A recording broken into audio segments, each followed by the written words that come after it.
The newest exhibit at the Arno Maris Gallery at Westfield State University, Something Extraordinary, a visual review of story as timeless, showcases the work of 8 Black artists and is on display through March 31st.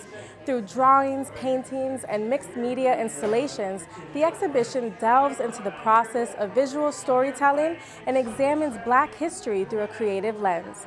I visited Westfield State and spoke with 3 of the artists featured to find out how the project fosters a sense of unity and to learn more about the inspiration behind their installations. Storytelling just joins all the artwork so perfectly. Whether we're talking about personal stories of redemption or talking about stories of citizenship and belonging, storytelling really bonds everyone's art. So I think it was just the perfect theme to center the entire exhibition around. And so this exhibition has 8 featured artists, and I have 3 of you right here in front of me. Share with me some of the narratives that viewers will be able to see when they come view the exhibition at Westfield State. There's Faustine Adeniram's work, which deals with issues of freedom and belonging, being a transplant from Africa to here in the States. I really like the opening line of his artist statement. You can really tell what a society is like by what it throws away. And I think that definitely applies not only for material things, but also for people as well. On a human social level. So there's also Kimberly Bacote's work, which deals with issues of displacement in the Black community in New York. And I really like the way that she kind of wove in just a little blurb about Robert Moses, who really shaped New York in many ways, not necessarily positive for people of color. But those are just 2 examples of how telling a story, which is both personal, but also other people's stories that are connected to yours, the community that you share, I think is really important. And I think when I look at Kiani's work too, which the women of the antebellum, learning the stories beyond what you're taught in school, you know, these people that came before us, and her use of pattern in the portraits as well, it's just really striking. And I think I saw a lot of people responding really, really favorably to it, and it's, yeah, right? Wow. It just, awesome. Absolutely. Really yep, and I like Omar's portraits and when he talks about the shaft of light coming through to sort of interrupt how we see things and how our experiences, and you could fall into them. You know, they're just, and each one of these, like you said, comes from a different perspective. It just really drives, I think, home the fact that you can tell a story in 1,000 different ways. They're not going to talk about themselves, but I'm going to talk about them. JaJa's work actually speaks to, a lot about men's experiences with court and dealing with the system and how it adversely affects them. And that's something that a lot of people don't see or know about because they haven't experienced it. And it's a very, I don't want to say taboo, but it kind of is, because when you do talk about it, it's hard, it's because people don't understand. It gets dismissed. Right, very easily, and it's hard for being a man trying to express yourself, you know, you heard that site, right? Positively, and like he was talking about grief in his excerpt and how he projects it through his work, and that's not something easy to talk about. Not at all, and I don't want to cut you off, but it's exactly what I wanted to ask, because when I first saw your series, JaJa, Beauty for Ashes, I was really moved by how personal this story was. So how challenging is it for you to talk about something so personal in such a public display?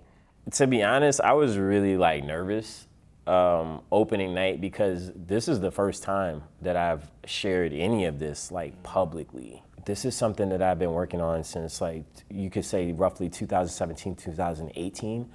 But it's taken so long because it's painful. You know, it's not like I went through it, I came out on the other side and I'm talking about it. I'm making this work as I'm going through this experience. And so there were a lot of times, there were weeks, sometimes months, that I couldn't work on it. It was there, I looked at it, I would attempt it, but just emotionally, on an emotional, psychological, it was too much. It was I just can't, because to have to actually work on it, now I have to think about the fact that I'm not with him. You know what I mean? That I'm not able to be that presence, and it's crushing.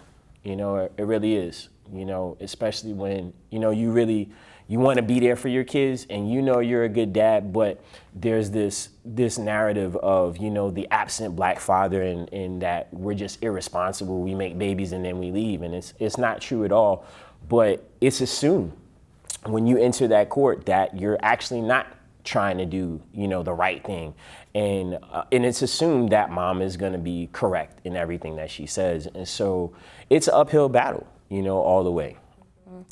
And then Kahli, I want to go to you because you said they're not going to talk about themselves, and I know you're probably not going to talk about yourself. Absolutely not. No. But you're also known as the artoonist, Yes. And you have very colorful and vibrant work. Tell me, how does that relate to your personality, and how does that tell your story, especially in this exhibit? In this exhibit, when Iman had talked to me about being a part of it, I was kind of like, am I worth it? You know? And it's like, well, all artists go through that. Yeah. Like, right, yeah. It's like, am I really an artist? And I had that happen when we were at the exhibit here, and we had the reception. I'm just like, it didn't hit me. I kept saying it didn't hit me until I got here, and I was like, oh, I'm a part of an exhibit. I am an artist, you know? Yeah. And, you know, with my work, I try to make sure that I'm saying something that has value, because it's hard to be an artist and not think you're valuable and then make something valuable. So, like, I want people to think when they look at my work, not just glaze over it. It's just so people can experience a little piece of me, Yeah. as best as possible, and also, you know, enjoy, you know, all the colors and the little meanings, little nuggets of information that I have.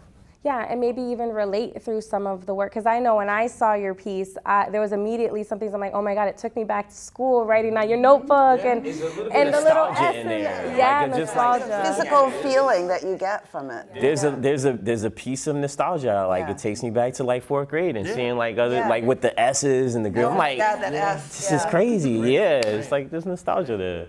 And I think that's the wonderful thing about this exhibit is the unique techniques and styles. And Tara, I have to talk about yours because I never thought to look at figurines in the way that you do. So tell me about the materials you use and the stories that you're able to tell through them. Sure. So I use a lot of railroad miniatures, so, you know, little tiny figurines like about this big, but also whatever, I like a lot of toy animals and things like that, and I think it stems from being a little kid. I was an only child, so when it was time to come inside, I had my toys to play with. So, you know, I had my little doll house and my aunt's hand-me-downs, and I would make up stories and who can live here, what do they do, that type of thing. And I think that sense of play kind of just carried over with me.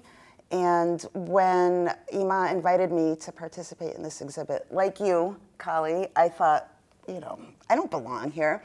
But working towards telling a story versus just a single image that, you know, oh, that looks cool, but where's the why behind it? So I'm trying to get more into, you know, if I make up a diorama, well, whose house is this? What do they do? What do they like? So it's been a good exercise for me in my work. It's definitely pushing me to try different techniques and figure out different stories to tell.